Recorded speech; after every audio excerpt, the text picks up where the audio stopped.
Hi everyone, welcome back to my channel. तो video के comment में काफ़ी लोगों ने मुझसे कहा कि अपना जो डेली शेड्यूल है वो आप हम लोगों के साथ शेयर करो। तो फिर ठीक है, मैंने सोचा मैं करती हूँ आप लोगों के साथ अपना डेली का जो शेड्यूल है वो शेयर। और एक चीज़ और मैं बता दूँ, मतलब जिस तरीके से अभी तक मैं पढ़ रही थी ये वैसा वाला नहीं है। अभी फ़िलहाल जैसे मैंने कहा मुझे आजकल ज़्यादा टाइम नहीं मिल पाता पढ़ने के लिए, तो ऐसे में मेरे पास जितना टाइम है तो कैसे मैंने सारे अपने जो सब्जेक्ट्स हैं उनको बैलेंस किया हुआ है, किस तरीके से पढ़ना है, तो वो सारा मैं आपको बताऊंगी। ठीक है। और एक सबसे इम्पॉर्टेंट चीज़, ये मेरा टाइम टेबल है। इसका मतलब ये नहीं है आप सभी लोगों को ऐसा ही फॉलो करना है। आप अपने दिन के अकॉर्डिंग, अपने टाइम के अकॉर्डिंग आप खुद से ही डिसाइड किया करो जैसा आपको सूटेबल लगे। ये जो डेली का जो टाइम टेबल होता है आप लोगों के साथ डिस्कस इसलिए करना होता है, इससे कि होता क्या है, आप लोग ना अवेयर होते हो कि जो मेरे साथ वाला जो एस्पिरेंट है वो कुछ इस तरीके से पढ़ रहा है। तो ऐसे में आप अपनी खुद की स्ट्रैटेजीज बनाते हो अपने तरीके से, जो जैसा आपको सूटेबल लगे, ठीक है, उसके अकॉर्डिंग आप करते हो। और ये बिल्कुल भी नहीं होता है कि कोई भी अगर यूट्यूबर, कोई भी एस्पिरेंट, बैंकिंग एस्पिरेंट आप लोगों के साथ अपना शेड्यूल अगर शेयर कर रहा है तो आप लोगों को सेम एज इट इज़ उसको कॉपी करना है। नहीं, बिल्कुल नहीं, अपने अकॉर्डिंग करना। स्ट्रैटेजीज आप सबकी सुना करो, सबकी फॉलो किया मतलब सबकी देखा करो, क्या मतलब ऐसा कुछ अलग सा है। लेकिन जब एट द एंड इम्प्लीमेंट करने की बारी आए ना, तो आप खुद से जो आपका बनाया हुआ है वही किया करो। क्योंकि मैं भी ऐसा किया करती थी, जैसे किसी एस्पिरेंट से मैं बहुत ही ज़्यादा इंस्पायर हुई तो मैं सोचती थी चलो यार जैसे ये कर रहा है तो मैं भी वैसे कर लेती हूँ। किया मैंने 2 3 4 दिन, लेकिन फिर नहीं होता, क्योंकि हर इंसान डिफरेंट होता है। ठीक है, हमारे पढ़ने का तरीका डिफरेंट होता है, हमारा सोचने का तरीका डिफरेंट होता है, तो ऐसे में हम किसी को कॉपी नहीं कर सकते। सबकी अपनी एक इंडिविजुअलिटी होती है, राइट। तो चलो अब फिर स्टार्ट करते हैं। 3 सेक्शन में मैंने इसे बांटा हुआ है, तो ठीक है। तो देखो, सबसे पहले मॉर्निंग की बात करते हैं। तो मेरी योगा क्लासेस होती है। मैं सुबह मॉर्निंग में उठ जाती हूँ 5:30 बजे। ठीक है, 5:30 से जो भी मेरा फ्रेशन अप होता है वो सब होता है। 6 बजे मैं अपनी योगा क्लासेस के लिए निकल जाती हूँ। 6 to 7 मेरा वो चलता है। उसके बाद फिर ब्रेकफास्ट होता है, उसके बाद फिर नहाना धोना, जो भी अपने घर के काम होते हैं वो होता है। ठीक है, और उसके बाद फिर जो टाइम बचता है ना, ये लगा लो 11 बजे तक। 11 बजे से पहले पहले मैं जैसे अपना एडिटोरियल सुन लेती हूँ, जैसे मैंने आपको बताया यूट्यूब से देखती हूँ मैं ये। और जो इंग्लिश का जो क्वेश्चंस होते हैं उनकी प्रैक्टिस, और इसमें मतलब इन दोनों में मुझे लग जाते हैं 2 आवर्स। ठीक है, क्वेश्चन प्रैक्टिस मतलब कभी जैसे मैं प्री का दे देती हूँ कोई मॉक, सेक्शनल की बात कर रही हूँ मैं, पूरे वाला जो फुल मॉक होता है उसकी बात नहीं कर रही हूँ। तो कभी मैं मेंस का दे देती हूँ, कभी मैं अड्डा की क्विज दे देती हूँ, कभी मैं प्रैक्टिस मॉक की क्विज देती हूँ, कभी ऑलिव बोर्ड की क्विज देती हूँ। सारे ऐप मेरे फ़ोन में मैंने डाउनलोड किए हुए हैं। तो जिससे मुझे जहाँ से लगता है कि आज मुझे यहाँ से प्रैक्टिस करना है तो मैं वहाँ से प्रैक्टिस करती हूँ, क्योंकि मुझे तो प्रैक्टिस से मतलब है ना। क्वेश्चंस हर ऐप में अच्छी क्वालिटीज़ के ही होते हैं, तो मैं वहाँ से इन्हें प्रैक्टिस करती हूँ। ठीक है, अब बात कर लेते हैं आफ्टरनून की। तो आफ्टरनून में अभी करंट अफेयर्स को सिर्फ 1 आवर, ठीक है।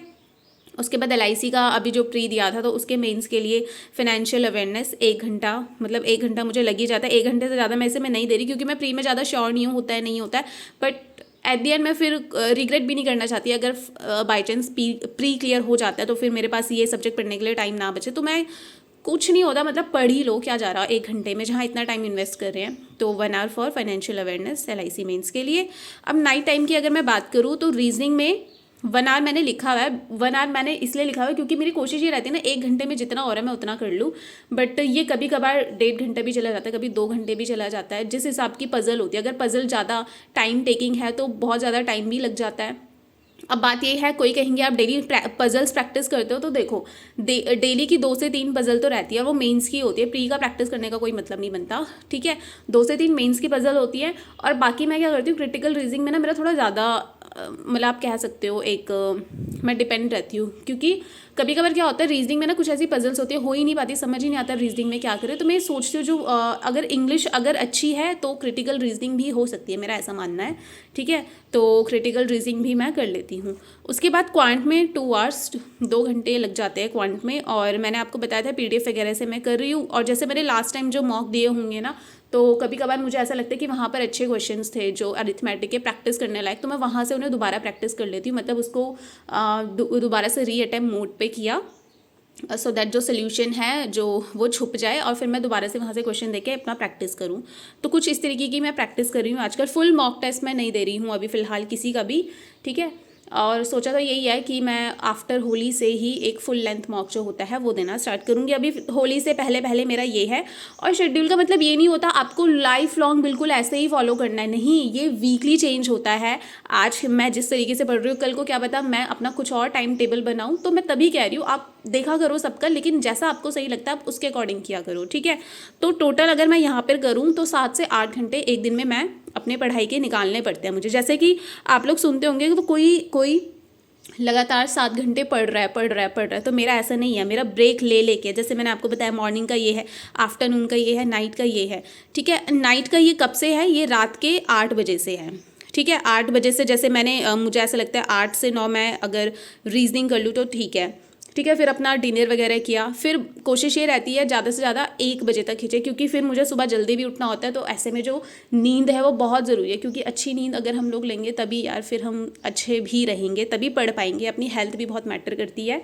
तो यस, तो ये था मेरा डेली शेड्यूल। और एक चीज़ मैं आपको कहना चाहूँगी, पढ़ाई के साथ साथ ना आप लोग अपनी फिजिकल एक्टिविटी पे भी ध्यान दिया करो। मतलब योगा, मेडिटेशन, जो जिम करता है जिम करे, इवन गर्ल्स भी अगर जिम करना चाहती है तो वो करे, ठीक है। ऐसा नहीं है आप सिर्फ पढ़ने में ही एक्सपर्ट हो। आज के टाइम पे आप कुछ भी देखो, हर चीज़ में आपको आगे होना चाहिए, ठीक है। तो मैं यही कहूँगी, अपनी फिजिकल हेल्थ के लिए आपको कोई ना कोई एक एक्टिविटी पूरे दिन भर में करनी चाहिए। ऐसा क्यों होता है यार, देखो खुद ही सोचो।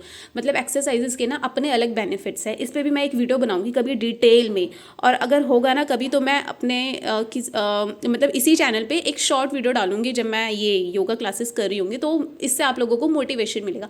पढ़ाई का तो मिलता ही मिलता है, लेकिन अपनी हेल्थ के लिए भी मिलेगा, ठीक है। तो ये था मेरा शेड्यूल जो मैंने आप सभी लोगों के साथ शेयर किया आज। अगर आपको अच्छा लगा हो तो ज़रूर बताना कमेंट सेक्शन में। तो बस आज की वीडियो में इतना ही। अब कल मिलेंगे किसी नेक्स्ट टॉपिक पर। और अब से मैं ये सोच रही हूँ मैं डेली एक वीडियो पोस्ट किया करूँगी, क्योंकि मुझे काफ़ी लोगों ने मैसेज किया आप रेगुलर नहीं हो, आप किया करो। तो कोशिश मैं कर रही हूँ, ठीक है। तो चलो फिर, अगर कोई चैनल पर फर्स्ट टाइम आया है, चैनल को सब्सक्राइब ज़रूर करना और मेरी वीडियो को भी लाइक कर देना। Bye bye and take care.